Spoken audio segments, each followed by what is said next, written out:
పోలీసులు రావడంతోటి తన దగ్గర ఉన్న వీడియోని పోలీసులకి మరి అందరికీ చూపించి అందరి ముందు నిజాన్ని బయటపెట్టిన మహాలక్ష్మి. సురేష్ని అరెస్ట్ చేసిన పోలీసులు. అసలు ఇదంతా ఎలా జరగబోతుందో తెలుసుకోవాలనుకుంటే ఇప్పుడే మా ఛానల్ తప్పకుండా సబ్స్క్రైబ్ చేసుకుని మా వీడియోని ఒక లైక్ చేయండి. పక్కనే ఉన్న గంట సింబల్ మీద క్లిక్ చేసి నోటిఫికేషన్స్ ఆల్లో పెట్టుకోండి. అప్పుడే మేము చేసే వీడియోలు మీకు రోజు వస్తుంటాయి. ఇక సురేష్ని కొట్టారని చెప్పేసి ఇక సురేష్ వాళ్ళ అమ్మ నాన్న అయితే మహాలక్ష్మి వాళ్ళ ఇంటికి వచ్చి గోలగోల చేస్తారు. ఇక ఆ మాటలు విని అందరూ బయటకు అయితే వస్తారు. ఏంటండి ఇప్పుడు ఏమైందని అలా వచ్చారు మా ఇంటికి, మీరెందుకు వచ్చారు, వాళ్ళు వచ్చారు సరే అని ఇక పెద్ద అడుగుతుంటే, ఏంటి మీకు ఆషామాషిగా ఉందా, అంతలా కొట్టేశారు ఆ అబ్బాయిని కొట్టినా నేను మాత్రం మీ దగ్గరికి వచ్చి ఏమీ మాట్లాడకూడదా అని ఇక ఊరు పెద్ద అడుగుతుంటే, అలా కాదండి అసలు ఎందుకు కొట్టామో ఏం జరిగిందో తెలుసుకోవాల్సిన అవసరం లేదా మీరు అని పెద్ద అడిగేసరికి, ఎందుకు కొడతారు ఇక మీరు, వాళ్ళ చెల్లి వెంట మీ తమ్ముడు తిరుగుతున్నాడు అందుకని అడగడానికి వస్తే ఆ అబ్బాయిని ఇంతలా కొడతారా, అదే కదా జరిగింది, ఆ అబ్బాయి మాకు మొత్తం చెప్పాడు అని ఇక ఊరి పెద్ద అంటుంటే, ఏంటి ఒక్క వైపున కథ వినేసి కబుర్లు చెప్తున్నారా మీరు, అసలు మీరు ఊరి పెద్దేనా అని ఇక చక్రి అంటుంటే, ఏయ్ చూసారా అండి తనకి కనీసం మీరు ఊరు పెద్ద అని గౌరవం కూడా లేకుండా ఎలా మాట్లాడుతున్నాడో, చిచ్చి అసలు చూడాలంటేనే చిరాకు వస్తుంది వీళ్ళని. అలాంటిది మా అమ్మాయిని వీళ్ళింటికి ఎలా ఇస్తాము, మా అమ్మాయి చెప్తుంటే మా అమ్మాయి కూడా వీడే టార్చర్ పెడుతున్నాడని చెప్పింది తెలుసా అండి అనిక సురేష్ వాళ్ళ అమ్మ అంటుంటే, ఏంటి నేను టార్చర్ పెడుతున్నాను మీ అమ్మాయిని, ఏది ఆ విషయం మీ అమ్మాయిని వచ్చి చెప్పానండి, అయినా ఊరి పెద్ద అయినప్పుడు మీరు కనీసం తెలుసుకోవాలి కదండి అసలు ఏం జరిగిందో అని ఇక ఇంట్లో వాళ్ళందరూ వాదిస్తూ ఉంటారు. ఇక ఊరు పెద్దతోటి అప్పుడే ఇక పోలీసులు అయితే వస్తారు.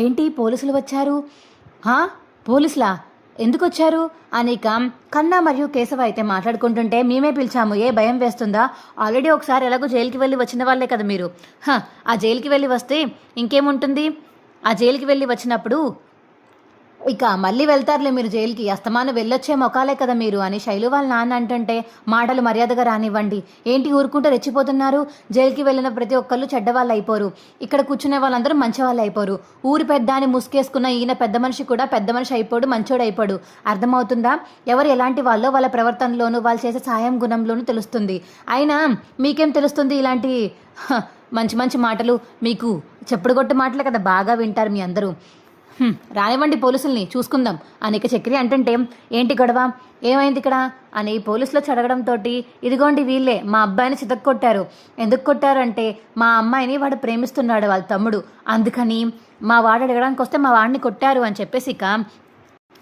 శైలు వాళ్ళ నాన్న అంటుంటే, ఏంటి వీళ్ళు కొట్టారా, పదండ్రా మీ అందరికీ బాగా ఎక్కువైంది, పదండి పోలీస్ స్టేషన్కి వెళ్ళండి అని చెప్పేసి ఇక పోలీస్ అంటుంటే, పోలీస్ స్టేషన్కా పదండి నేను కూడా వస్తాను అని ఇక మహాలక్ష్మి అయితే లోపల నుంచి గట్టిగా అరుచుకుంటూ వస్తుంది.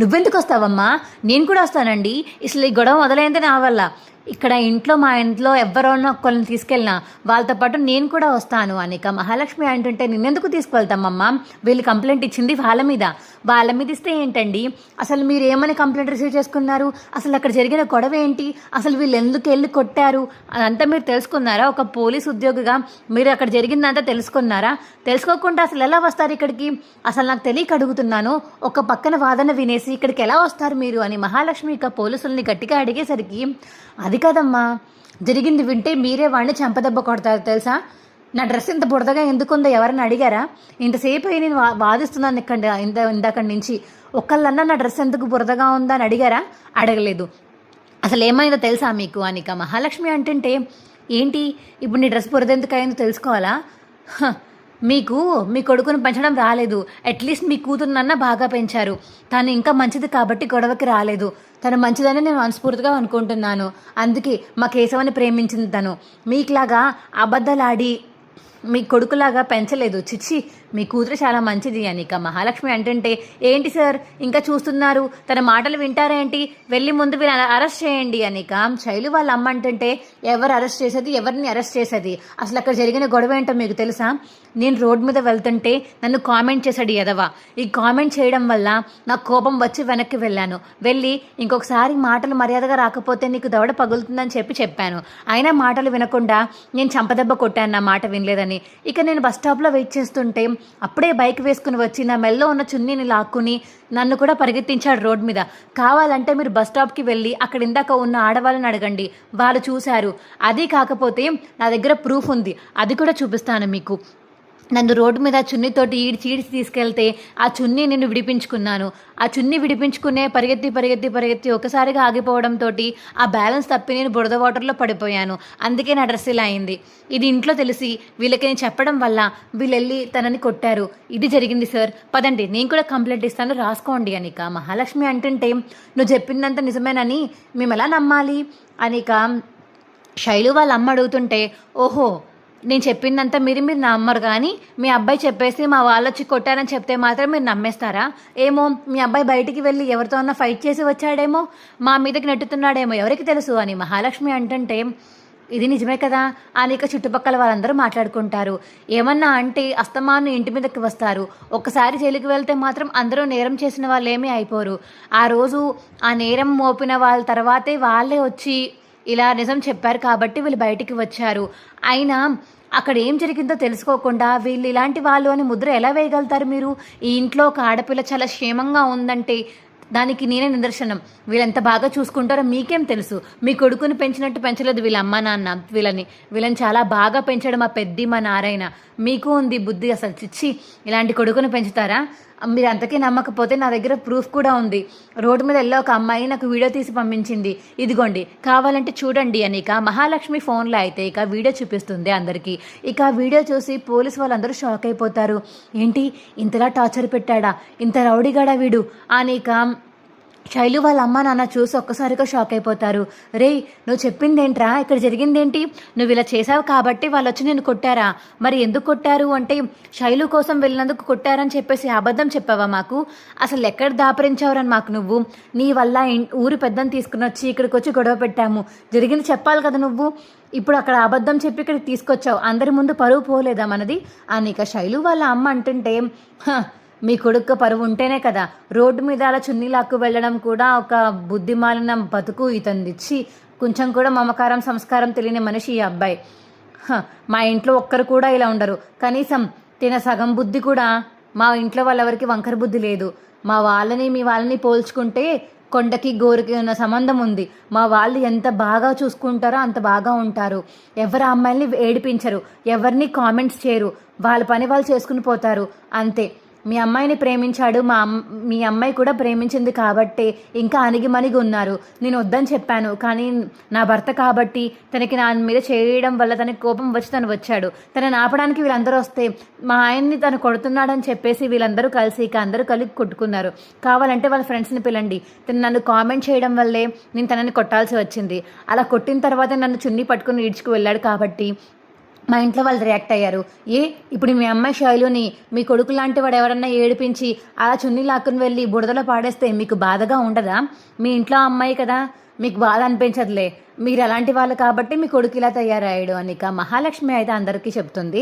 ఇక వీళ్ళకి సపోర్ట్ చేస్తూ ఇక పెద్ది, కేశవ, కన్న, చక్రి, నారాయణ ఐదుగురు ఇక చాలా హ్యాపీగా మురిసిపోతారు. అమ్మో ఏంటి నా కోడలు ఇంత బాగా మాట్లాడుతుంది, ఇంత బాగా సపోర్ట్ చేస్తుంది, తిని ఎప్పటికీ నా కోడలుగానే ఉండిపోవాలి అని చెప్పేసి ఇక ఇప్పుడు అరెస్ట్ చేయండి సార్, ప్రూఫ్ చూశారు కదా, ఎవరి తరపున ఏ సాక్ష్యం ఉందో ప్రూఫ్ చూశారు కదా, ఇప్పుడు మీరు ఎవరిని అరెస్ట్ చేస్తారు? అమ్మాయి మీద ఇలాగా టార్చర్ పెట్టి టీజింగ్ చేశాడని నేను కేసు పెడతాను, తనని తీసుకువెళ్ళి జైల్లో వేయండి అని ఇక మహాలక్ష్మి అంటుంటే, అమ్మ మహాలక్ష్మి వదిలే అమ్మ ఈసారికి అని ఇక శైలు వాళ్ళ అమ్మ అంటుంటే, ఏంటండి ఇప్పటిదాకా గొంతేసుకుని పడిపోయారు కదా మా వాళ్ళ మీద, అసలు మీ కొడుకు చెప్పింది నిజమో అబద్ధమో తెలుసుకున్నారా మీరు? చెప్పేస్తే మీ కొడుకు చెప్తే అది నిజమైపోతుందా? ఎప్పుడు చూసినా ఎదుటి వాళ్ళే తప్పవ్వదండి, సొంత వాళ్ళది కూడా తప్పు అవుతూ ఉంటుంది. తెలుసుకోవాలి, తెలుసుకుని తన మార్గం మార్చి కరెక్ట్ చేయాలి. అంతేకాని దెబ్బలు చూసేసి బాధపడిపోయి ఎందుకు కొట్టారో అని పరిగెత్తుకుంటూ వచ్చేసారే కానీ అసలు తను ఏం చేశాడో అన్నది మీరు తెలుసుకోలేకపోయారు. ఒక అమ్మ నాన్నగా మీరు చేయాల్సిన పని ముందు అది. పాపం ఏమి తెలియని శైలుని మాత్రం అక్కడికి వెళ్ళకు ఇక్కడికి వెళ్ళకు అని తనని టార్చర్ పెడతారే కానీ అబ్బాయిలకి ఎందుకని ఆ రూల్స్ ఉండవు? అమ్మాయికి మాత్రమే ఎందుకు ఆ రూల్స్? అమ్మాయి అంటే వేరే వాళ్ళ ఇంటికి వెళ్ళిపోతుంది కాబట్టి మన పరువు పోతుంది అని చేస్తున్నారా? మీ అబ్బాయి వాళ్ళ చున్నీ లాక్కు వెళ్ళి రోడ్డు మీద పడేశాడు, మరి మీ అబ్బాయి పరువు ఉంటుందా పోతుందా? మీ అబ్బాయి పరువు పోయినా మీకు ఏం ప్రాబ్లం లేదు, కానీ మీ కూతుర్ని ఇంటికి ఇవ్వడానికి మాత్రం మీకు ప్రాబ్లం వచ్చింది. ఎందుకంటే ఈ ఇంట్లో వాళ్ళు పోలీస్ స్టేషన్కి వెళ్ళారు కాబట్టి. అలా అయితే ఇప్పుడు నేను కూడా మీ అబ్బాయి మీద కేసు పెడితే మీ అబ్బాయి కూడా పోలీస్ స్టేషన్కి వెళ్తాడు కదా, మీకు మాకు చెల్లి అయిపోతుంది కదా, అప్పుడు మీ పరువు పోయినట్టే కదా. అప్పుడు మీ అమ్మాయిని మాకు ఇచ్చి చేస్తారా? మీ అబ్బాయి జైలుకి వెళ్ళాడంటే ఏదో పెద్ద తప్పు చేసేసినట్టు కాదు, కానీ నేను అలా ఒకళ్ళ జీవితాన్ని నాశనం చేయాలని అనుకోవట్లేదు. నేను తలుచుకుంటే ఇప్పటికిప్పుడే మీ సురేష్ని నేను జైలు పాలు చేయగలను. అసలు ఒక 5-6 సంవత్సరాల దాకా బయటికి కూడా రాడతాను. ఇంత టీస్ చేసాడు, ప్రూఫ్ కూడా ఉంది నా దగ్గర వీడియో. తను రోడ్డు మీద నడుస్తుంటే అందరూ తనని కొడతారు. చేయమంటారా సోషల్ మీడియాలో అప్లోడ్ అని ఇక మహాలక్ష్మి అంటుంటే, వద్దమ్మా వద్దు, నన్ను క్షమించమ్మా అనిక శైలు వాళ్ళ అమ్మంటుంది. పెద్దవారు, మీరు నన్ను క్షమాపణ అడగాల్సిన అవసరం లేదు. మీ అబ్బాయి ఆల్రెడీ క్షమాపణ చెప్పాడు కాబట్టి మేము ఊరికి ఇక్కడికి వచ్చేసాము. అయినా మీకు ఒకటి చెప్తున్నాను, వినండి. ఇంకొకసారి కానీ మీ అబ్బాయి మా వాళ్ళ జోలికి వస్తే మాత్రం నేను పోలీస్ స్టేషన్లో ఖచ్చితంగా కంప్లైంట్ ఇస్తాను. ఈ వీడియో నా దగ్గరే ఉంటుంది, కానీ నేను ఎవరికి పంపను. ఇంకొకసారి మీ అబ్బాయి నా జోలికి రావద్దని చెప్పండి. మా కుటుంబ సభ్యుల జోలికి కూడా రావద్దని చెప్పండి.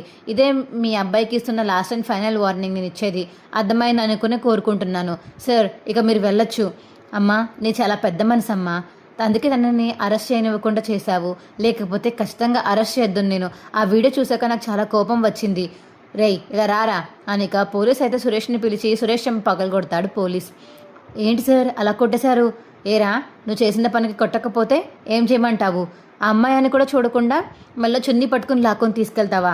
ఇంకొకసారి కానీ నీ మీద ఏమైనా కంప్లైంట్ వచ్చిందంటే నువ్వు జైల్లోంచి బయటకు కూడా రావు, చెప్తున్నాను. అర్థమైందా అనిక పోలీస్ చెప్పడంతో అలాగే సార్ అర్థమైంది అనిక సురేష్ చెప్తాడు. సరే, మీరు వెళ్ళండి సార్, నేను ఎవరి మీద కేసు పెట్టదలుచుకోలేదు. అలాగే ఒకవేళ వీరు కేసు పెట్టుంటే ఆ కేసుని కొట్టేయండి సార్ అనిక మహాలక్ష్మి చెప్తుంది.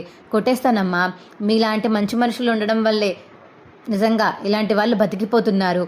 మీ ఇంట్లో వాళ్ళు నీకు సహాయంగా ఉండి వచ్చి కొట్టారు, కానీ మిస్టర్ ఎప్పుడూ అలా కొట్టకండి. ఏమన్నా ఉంటే పోలీస్ స్టేషన్లో కంప్లైంట్ ఇవ్వండి, మేము చూసుకుంటాం. చట్టాన్ని మీ చేతుల్లోకి తీసుకుని అలా కొట్టడం మంచిది కాదు, అర్థమైందా? మీరు కొట్టడం వల్ల చూడండి, వీళ్ళు మీ మీద కేసు పెట్టడానికి ప్రూఫ్ ఉంది. మీ అమ్మాయికి ఇప్పుడు మెల్లో ఆ చున్నీ లాక్కు వెళ్ళరు అని తన దగ్గర ప్రూఫ్ ఉంది కాబట్టి సరిపోయింది. ఆ ప్రూఫ్ లేకపోతే మీ మాటలు అసలు ఎవరు నమ్మేవాళ్ళే కాదు. సరే ఊరుకోండి, అయిపోయింది కదా, ఇక ఎవరింటికి వాళ్ళకి వెళ్ళిపోండి, వెళ్ళండి అని ఇక పోలీసు చెప్పడంతో మిగతా వాళ్ళందరూ అక్కడి నుంచి వెళ్ళిపోతారు. పోలీసు కూడా వెళ్ళిపోతాడు. రే సురేష్, ఇంకొకసారిగా నా జోలికి వచ్చావా చెప్తున్నాను కదా, నీకు మర్యాద దక్కదు అని చెప్పేసి ఇక మహాలక్ష్మి అంటుంది. సరేనమ్మా, ఇంకొకసారి రాడు, పదరా అనిక శైలు వాళ్ళ నాన్న, వాళ్ళ అమ్మ, ఇక వాళ్ళ అన్నయ్య ముగ్గురు అక్కడి నుంచి వెళ్ళిపోతారు. ఏవండి, ఎంత బాగా మాట్లాడారో తెలుసా మీరు ఇవాళ? మా ఇంటికి సపోర్ట్ చేస్తూ మాట్లాడారు, నా కడుపు నిండిపోయిందండి అని చక్రి అంటుంటే, నిండిపోద్దే చాలిపోద్దా, అయితే పెద్ది అన్నం వండకండి తినకి, మనం తినేద్దాం అని మహాలక్ష్మి అంటుంది. ఇక ఇంట్లో వాళ్ళందరూ నవ్వుకుని లోపలికి అయితే వెళ్తారు. కానీ మీకేం బాధ అనిపించలేదా మహాలక్ష్మి గారు? అలా చున్నీ లాక్కు వెళ్ళినప్పుడు ఆ వీడియో చూసి నాకే బాధేసింది. ఇప్పటిదాకా మీ దగ్గర ప్రూఫ్ ఉంది, మరి ఎందుకని మా అందరికీ చూపించలేదు ఆ వీడియో? కాదు, నేను చెప్పినందుకే మీ అందరూ అక్కడి నుంచి పరిగెత్తుకుంటూ చాలా కోపంగా వెళ్ళిపోయారు. అలాంటిది ఇప్పుడు ఈ వీడియో చూపిస్తే ఇంకా కోపం పెరిగిపోయి తనని చంపేస్తే మీరు జైలుకి వెళ్ళాలి కదా, అందుకనే నేను చూపించలేదు. ఉన్న కోపాన్ని ఇంకా ఎక్కువ చేయకూడదండి. ఇప్పుడు ఆల్రెడీ తనకి శిక్ష పడుతుంది కదా, పోన్లే పాపంను వదిలేశాను, ఇక ఏముంది చెప్పండి, అందుకని ఇప్పుడు బయట పెట్టాను, అందరం ముందు బయట పెట్టద్దనుకున్నాను అని మహాలక్ష్మి చెప్పడంతో మీరు చాలా మంచి మనసు అండి, అందుకనే తనని వదిలేశారు. సరే అండి, పదండి, ఇంకొకసారి కానీ వాడు అలా చేస్తే వాడికి ఇంక చుక్కలు కనిపిస్తాయి, అంత దారుణంగా చేస్తాను. ఆ వీడియో మాత్రం నాకు చూపించకండి, అది చూస్తుంటే నాకు కోపం చాలా పెరిగిపోతుంది అని చక్రి అంటుంటే, ప్రేమించాడు కదా, ఆ మాత్రం కోపం పెరుగుతుందిలే అని ఇంకా మనసులో అనుకుంటుంది మహాలక్ష్మి. అయితే ఏంటి ఏదో అన్నారు? అబ్బాయి ఏమీ అనలేదు, పదండి లోపలికి వెళ్దాము అని మహాలక్ష్మి అంటుంది. మా వీడియో మీకు ఎలా అనిపించిందో కింద కామెంట్ సెక్షన్లో తెలియచేయండి. మా వీడియో కనుక నచ్చితే మా వీడియోని లైక్ చేసి తప్పకుండా మా ఛానల్ సబ్స్క్రైబ్ చేసుకుని పక్కనే ఉన్న గంట సింబల్ మీద క్లిక్ చేసి నోటిఫికేషన్స్ ఆల్లో పెట్టుకోండి.